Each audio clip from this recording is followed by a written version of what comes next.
Pembunuh Imam Mashkur luput dari hukuman mati. Keluarga soroti jawaban auditor. Oknum Pas Pampres pembunuh Imam Mashkur Prakade Suwandi Manik divonis penjara seumur hidup. Pihak keluarga korban sedikit merasa kecewa terkait vonis tersebut. Mereka pun kini menyoroti respon auditor militer atas putusan Hakim Pengadilan Militer 208 Jakarta. Sekedar mengingatkan, Imam Mashkur adalah pemilik toko obat di Rempoa, Tangerang Selatan. Ia diculik dan dibunuh oleh Prakade Suwandi Manik, Praka Heri Sandi, dan Praka Jasmawir.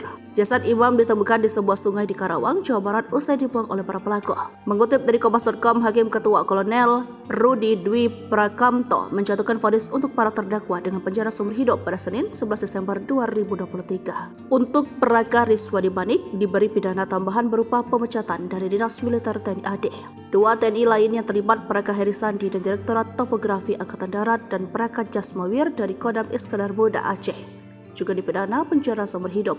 Keduanya juga dipecat dari Dinas Militer TNI AD. Hakim mengatakan para terdakwa yang terbukti secara sah meyakinkan melakukan tindak pidana. Menanggapi vonis Hakim, tim kuasa hukum keluarga Imam Mashkur menyampaikan rasa kekecewaan. Mereka masih berharap vonis majelis hakim bisa berubah lewat proses banding.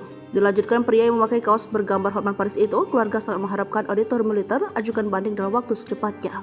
Apalagi kematian Imam Mashkur pernah menjadi atensi pimpinan Korps TNI AD agar pelaku dihukum mati. Pihak keluarga pun menantikan janji tersebut bisa direalisasikan.